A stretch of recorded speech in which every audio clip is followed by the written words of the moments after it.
दोस्तों, जिस तरह ग्रेविटी के नियम अपरिवर्तनीय हैं, उसी तरह धन को हासिल करने के नियम भी अपरिवर्तनीय हैं। इस बुक में बेबीलोन सभ्यता के बताए गए नियम आज भी उतने ही इफेक्टिव हैं। इस बुक से बहुत से लोगों को फायदा हुआ है। इस बुक को पढ़ने के बाद और इस बुक में बताए गए नियमों का सही से उपयोग करके आप भी अपना बैंक बैलेंस बढ़ता हुआ देख पाएंगे। यह बुक आपको बताएगी कि पैसे कैसे कमाएं, पैसों को अपने पास कैसे रखें और पैसों से और पैसे कैसे कमाएं। यह बुक आपको फाइनेंशियल प्रॉब्लम, डेप्ट मैनेजमेंट और पर्सनल फाइनेंस के हर एक पहलू को बहुत अच्छे से समझाती है। तो फ्रेंड्स, अगर आप इस चैनल पर नए हैं तो वीडियो को लाइक और चैनल को सब्सक्राइब कर दीजिए, जिससे कि आने वाली सारी वीडियो का नोटिफिकेशन आपको मिलता रहे। So let's begin. Lesson number 1, the man who desire gold, अमीर बनने की इच्छा। बंजीर और कोबी ये दोनों बेबीलोन के ही रहने वाले थे, पर दोनों बहुत गरीब थे और दोनों पैसों की प्रॉब्लम से परेशान थे। बंजीर बहुत बढ़िया रथ बनाने वाला था और मेहनती भी, और कोबी एक बहुत ही बढ़िया संगीतकार था।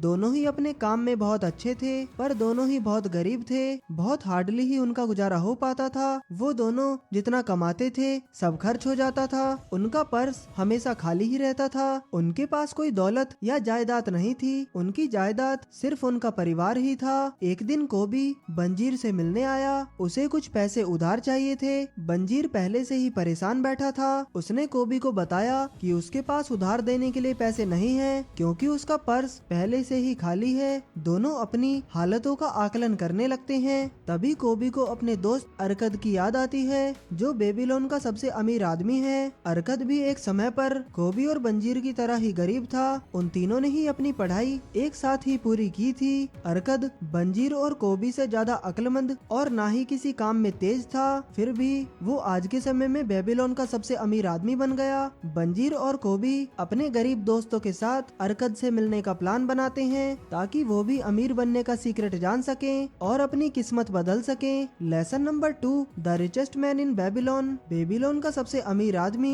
अरकद बेबीलोन का सबसे अमीर आदमी था। वह अपनी दौलत और उदारता के लिए बहुत ही दूर तक मशहूर था। वह दिल खोलकर खर्च और दान करता था। वह जितना ज्यादा खर्च करता, उसकी दौलत उतनी ही तेजी से बढ़ जाती थी। बंजीर और कोबी ने अरकद से पूछा, वो भी उन्हीं की तरह गरीब था, उसने इतनी दौलत कैसे कमाई? उसने ऐसा क्या किया कि वो बेबीलोन का सबसे अमीर आदमी बन गया? अरकद ने उनसे कहा कि अगर तुम लोगों को पैसे की दिक्कत आ रही है, तो तुम दौलत इकट्ठा करने के नियमों को नहीं जान पाए हो या फिर उनका पालन नहीं करते हो। अरकद ने अपनी कहानी बताई। अरकद के अमीर बनने की कहानी मैंने अपनी शुरुआत मृदा पत्र पर लिखने के काम से की। महीनों मेहनत करने के बाद भी मैं दौलत इकट्ठी नहीं कर पाया। जो कुछ भी मैं कमाता वो सब खर्च हो जाता, लेकिन उसके बाद भी मेरा संकल्प कम नहीं हुआ। एक दिन साहूकार अलगमिश आए। उन्हें नवे नियम की नकल चाहिए थी। मैंने उनसे पूछा, अलगमिश, आप बहुत अमीर हैं, मुझे बताएं कि मैं भी कैसे अमीर बन सकता हूँ। अगर मुझे आप बताएंगे तो मैं सारी रात मृदा पत्र पर लिखूंगा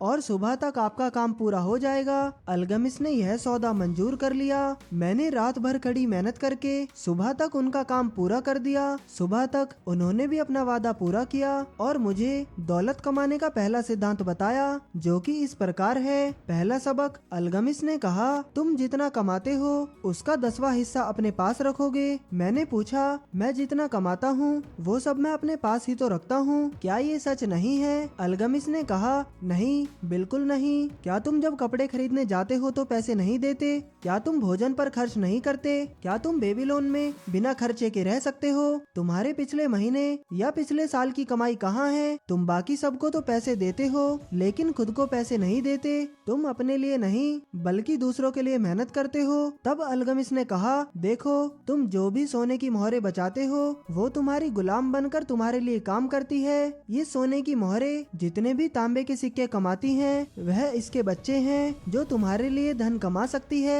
अगर तुम दौलतमंद बनना चाहते हो तो तुम्हें अपनी बचत का निवेश करना चाहिए, ताकि तुम्हारी बचत और इसकी संतानें धन कमाएं और तुम्हें तुम्हारी मनचाही दौलत दे सकें, चाहे तुम्हारी आमदनी कितनी ही कम क्यों ना हो। पहला सबक, तुम्हें अपनी आमदनी का 10% से कम नहीं बचाना है। जैसे ही तुम्हें पैसे मिलते जाएं, तुम 10% अलग कर दो निवेश के लिए। उसके बाद बचे हुए पैसों से अपना खर्च चलाओ। दूसरा सबक, 1 साल बाद अलगमिश वापस आए। अलगमिश ने पूछा, बेटा, तुमने कितना कमाया? क्या उसका 10वां हिस्सा अपने लिए बचाया? मैंने उनसे गर्व से बताया कि हाँ, मैंने अपनी कमाई का 10वां हिस्सा बचाया और उसे ईंट बनाने वाले अजमर को दे दिया। वह दूर देश से दुर्लभ रत्न लाएगा और उसके वापस लौटने पर हम उन रत्नों को ज्यादा कीमत पर बेचकर ज्यादा मुनाफा कमाएंगे। इतना सुनकर अलगमिस गुस्से में लाल मुंह के साथ घुर्राकर बोले, तुमने रत्नों के बारे में ईंट बनाने वाले पर भरोसा क्यों किया? क्या तुम ब्रेड बनाने वाले से ज्योतिष की भविष्यवाणी पूछते हो?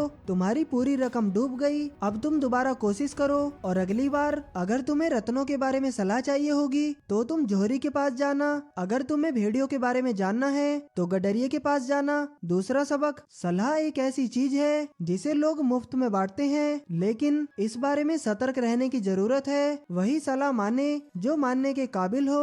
जो व्यक्ति अपनी बचत के बारे में अनुभवहीन लोगों से सलाह लेता है वह गलत सलाह के कारण अपनी बचत गवा देता है। इतना कहकर वे चले गए। तीसरा सबक, 1 साल बाद अलगमिस फिर वापस आए और उन्होंने पूछा कि हमारी पिछली मुलाकात के बाद तुमने अब तक कितनी तरक्की की? अरकद ने उन्हें बताया कि अपनी कमाई का 10वां हिस्सा बचाकर उसने ढाल बनाने वाले आगर को कासा खरीदने के लिए दे दी। वह मुझे हर चौथे महीने ब्याज देता है। अलगमिस बोले, यह तुमने बहुत अच्छा किया, लेकिन तुम उस ब्याज का क्या करते हो? उसने बताया कि वह उससे बेहतरीन जश्न मनाता है और अच्छी अच्छी चीजें खरीदता है। इस पर अलगमिस हंसे, तुम अपनी बचत की संतानों को खा रहे हो, फिर वो तुम्हारे लिए काम कैसे करेंगी? फिर उनकी संतानें कैसे होगी जो तुम्हारे लिए काम कर सके? तुम सबसे पहले सिक्कों के गुलामों की सेना बनाओ, उसके बाद तुम बेहतरीन जश्न मना सकते हो। तीसरा सबक, अपने निवेश से मिलने वाले ब्याज या आमदनी को खर्च ना करें, उसे दोबारा निवेश करें जिससे वो आपके लिए और ज्यादा धन कमा सके।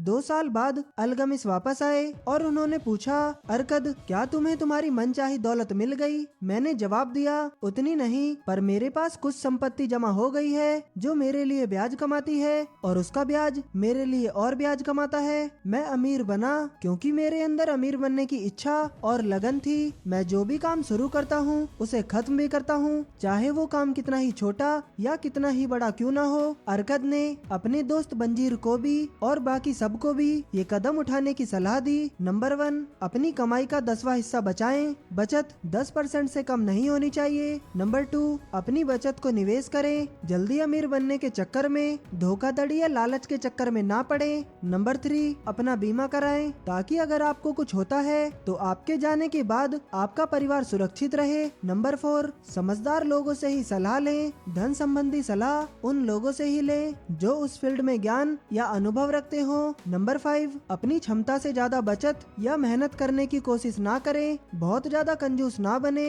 जब तक आप इस दुनिया में हैं, इसका आनंद लें और एंजॉय करते रहें। Lesson number 3, 7 cures for a lean purse. खाली पर्स के साथ इलाज। बेबीलोन एक बहुत ही समृद्ध शहर था और इसकी समृद्धि का कारण इसमें रहने वाले बुद्धिमान लोग थे जिन्होंने अमीर बनने का रहस्य सीख लिया था। वहाँ के सम्राट ऑर्गन को पता था कि जो लोग अमीर हैं उन्हें सफल बनने का तरीका पता है। उन्होंने बेबीलोन के सबसे अमीर आदमी अरकद को बुलावा भेजा और अमीर बनने का फॉर्मूला बाकी सभी नागरिकों को सिखाने को कहा। अरकद खुशी खुशी तैयार हो गया। एक बड़े हॉल में लगभग 100 लोग जमा हो गए। अरकद ने बोलना शुरू किया, मैंने अपना सफर बहुत गरीबी में शुरू किया। मेरे पास दौलत कमाने की प्रबल चाहत के अलावा कुछ भी नहीं था। आज मैं आपको खाली पर्स के साथ इलाज बताऊंगा। अगर आप अमीर बनना चाहते हो तो इन 7 इलाजों पर अमल करें। पहला इलाज, अपने पर्स को मोटा रखना शुरू करें। आप जो भी काम करते हैं, आप जितना भी कमाते हैं, आपको आपकी आमदनी का 90% से ज्यादा खर्च नहीं करना है। आपको आपकी कमाई का 10% अलग रखना है। आप इस 10% को खर्च नहीं कर सकते। आपके जो भी खर्चे हैं, आपको उसको अपनी आमदनी के 90% से ही पूरा करना होगा। शुरुआत में आपको थोड़ी परेशानी होगी, लेकिन कुछ समय बाद आपको इसकी आदत पड़ जाएगी। इस 10% को आप निवेश करके आगे चलकर अपने लिए भूमि, संपत्ति या सोना आदि खरीद सकते हो। नंबर 2, दूसरा इलाज, खर्च को नियंत्रित करें। तो एक आदमी ने सवाल किया कि हमारा खर्च तो पहले से ही मुश्किल से चल रहा है, तो हम 10% कैसे बचाएंगे? तो उसने जवाब दिया, हर इंसान की इनकम, खर्चे और जरूरतें भी अलग अलग होती हैं। फिर भी पैसे की समस्या सभी को एक जैसी ही होती है। पर सच तो ये है कि हमारे खर्चे हमारी आमदनी के हिसाब से बढ़ते हैं हम अपनी आवश्यकताओं और इच्छाओं में फर्क नहीं समझते। इच्छाएं असीमित है पर उन्हें पूरी करने की ताकत सीमित होती है। खाली पर्स का दूसरा इलाज है कि अपने खर्चों का बजट बना लें ताकि आपके पास आपकी आवश्यकताओं को पूरा करने के लिए पैसे रहें तथा आप अपनी आमदनी के 90% से ही अपना खर्चा चला सकें और अपनी इच्छाओं को पूरा कर सकें। नंबर 3, तीसरा इलाज, अपने धन को कई गुना बढ़ाएं। दौलत सिर्फ बचाए गए पैसों से ही नहीं बनती, यह निवेश से प्राप्त धन से बनती है। आप अलग अलग निवेशों के बारे में जानिए और समझिए। अपने बचाए गए पैसों को ऐसे निवेश में लगाएं जिससे आप बहुत ज्यादा पैसा कमा सकें। नंबर 4, चौथा इलाज, अपनी पूंजी की रक्षा करें। हमें अपने धन की दृढ़ता से हिफाजत करनी चाहिए। जो ऐसा नहीं करते दौलत उनके पास से चली जाती है। जिनके पास दौलत होती है उनके सामने बहुत सारे प्रलोभन और लालच आते रहते हैं। लोग कई बार लालच के चक्कर में अपना मूलधन भी गवा देते हैं। किसी भी जगह पैसे लगाने से पहले उसके खतरे के बारे में जान लें और उसके प्रबंधन में अनुभवी लोगों से ही सलाह लें जिससे आपकी मूल राशि डूबे ना और आपका पैसा सुरक्षित रहे। पांचवा इलाज, अपने घर को लाभकारी निवेश बनाएं। अपने घर के मालिक बने और अपनी कमाई का 10वां हिस्सा और अधिक धन कमाने के लिए इस्तेमाल करते रहें। और अगर आप अपने कमाई के 90% हिस्से में से भी कुछ बचा सकें तो उसे अपना घर बनाने के लिए जमा करें। खुद के घर में रहने से खुशी का एहसास होता है। नंबर 6, छठवां इलाज, भावी आमदनी सुनिश्चित करें। Ensure future income. हर इंसान की जिंदगी बचपन से बुढ़ापे की तरफ चलती है। यह जिंदगी का मार्ग है जिस पर हर किसी को चलना पड़ता है जब तक भगवान उसे अपने पास ना बुला ले। इसलिए हर व्यक्ति को अपने भविष्य और बुढ़ापे के लिए उचित आमदनी की व्यवस्था कर लेनी चाहिए। अगर वह इस दुनिया में ना रहे तब भी उसके परिवार को सहारा व आराम मिलता रहे। आप अपने और अपने परिवार के मुताबिक बीमा भी करा सकते हैं। नंबर 7, सातवां इलाज, अपनी आमदनी की क्षमता बढ़ाएं। हमें अपनी आमदनी को बढ़ाने की कोशिश करनी चाहिए। अपने काम में और ज्यादा काबिल बने और ज्यादा बढ़ने की कोशिश करें और इसके अलावा और अतिरिक्त आमदनी कमाने के तरीके खोजें। आपके पास और ज्यादा पैसा कमाने की प्रबल इच्छा होनी चाहिए। इसी तरह सातवां इलाज है और ज्यादा शक्तिशाली बने।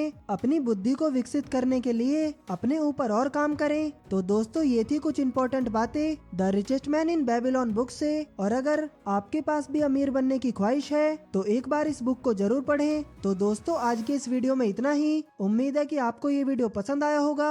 अगर वीडियो पसंद आया हो तो वीडियो को लाइक करें और ऐसे ही वैल्यूएबल वीडियोस देखने के लिए हमारे चैनल को सब्सक्राइब करना ना भूलें। आपका कीमती समय देने के लिए धन्यवाद।